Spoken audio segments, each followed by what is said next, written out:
Greeting, God's beloved. I hope you're having a great week.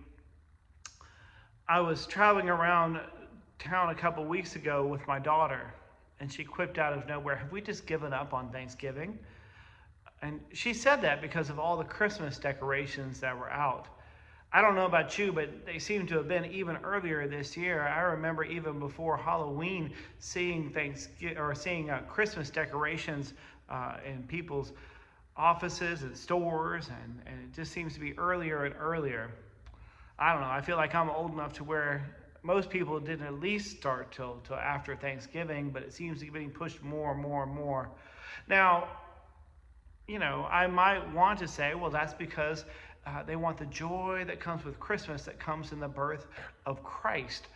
But the reality of it is, if I'm probably maybe cynical, but perhaps being a little bit honest, most of it's pushed probably by consumerism, so we can go out and spend more money.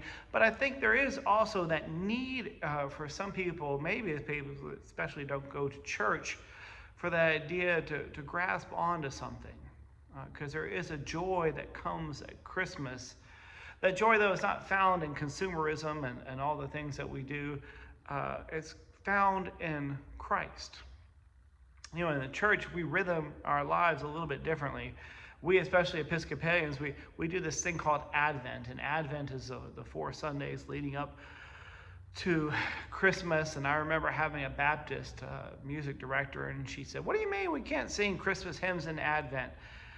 Because the reality is Christmas starts on Christmas. It's not the culmination, it's the beginning of the Christmas season. But we seem to have got that out of whack. And I think there's something to living your life with a different rhythm, the rhythm of the church. As we start a new church here in Advent coming up in a couple of weeks, we find that the church rhythm is different than the life of the world, where there's a rush to get to Christmas, where I guess now Christmas is starting right after Halloween. It's a little bit different.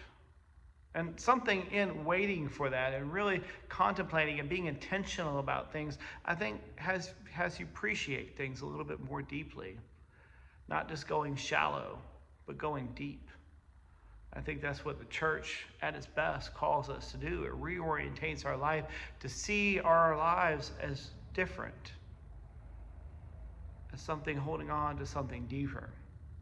So in the midst of all the chaos of this world, I get it. You may want to throw up your Christmas tree, and I won't judge you for it, but I would invite you to a different way of life, to an invitation that the church calls you to maybe hold off on all that Christmas stuff and maybe look for joy in other places, joy around, and contemplate the meaning of Christmas, contemplate the meaning of even Thanksgiving.